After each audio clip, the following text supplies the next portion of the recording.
আরেকজন প্রশ্ন রেখেছেন, নতুন ব্যবসা দাঁড় করিয়েছেন, নতুন ব্যবসা দাঁড় করানোর পরে সেখান থেকে কোনো প্রফিট বা ভালো কিছু এখনো পাচ্ছে না, লভ্যাংশ। এ অবস্থায় তিনি কি কোরবানি করতে পারবেন? হাতে অ্যাভেলেবল টাকাও কিন্তু নেই তার। এক্ষেত্রে তার করণীয় কী হবে? তার উপর আবশ্যক হবে কিনা? হ্যাঁ, সেই ক্ষেত্রে এখন ওই একটু আগে যে প্রশ্নটা চলে এসেছিল, জি। যে তার যদি এরকম সামর্থ্য থাকে যে আমি ব্যবসা মাত্র শুরু করেছি, জি। হয়তো ইনশাল্লাহ আল্লাহর সামনে আমাকে একটা সচ্ছল অবস্থা দিবেন, সচ্ছল অবস্থা দিবেন, সেক্ষেত্রে যদি মনে করেন যে সে টাকা কিছু কারো কাছে একটু টান দিয়ে বা ঋণ নিয়ে বা ধার করে সাময়িক কুরবানি দিতে পারে, কারণ এটি তো একটা গুরুত্বপূর্ণ ইবাদত। জি।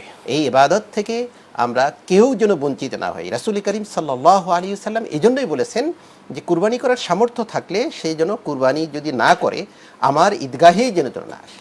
তো এটি ওয়াজিব বলেছেন ইমাম আবু হানিফা এবং তার সাহাব যারা আছেন ইনারা। জি। তো এই জন্য এই জায়গাটা আমাদের যদি সামর্থ্য এবং এরকম আমাদের পরিবেশ তৈরি হয় যে আমি ঠিক আছে ব্যবসা শুরু করেছি, হয়তো ইনশাল্লাহ অচিরে আল্লাহ আমাকে এখান থেকে লাভবান করবেন অথবা আমি ভালো একটা প্রফিট পাবো, তাহলে সাময়িকের জন্য এই করে ঋণ করে কুরবানি করতে পারে। শুকরান, জাযাকাল্লাহ। আশা করি দর্শক বুঝতে পেরেছেন। আমরা আপনার থেকে আবারও শুনবো বিরতির পরে।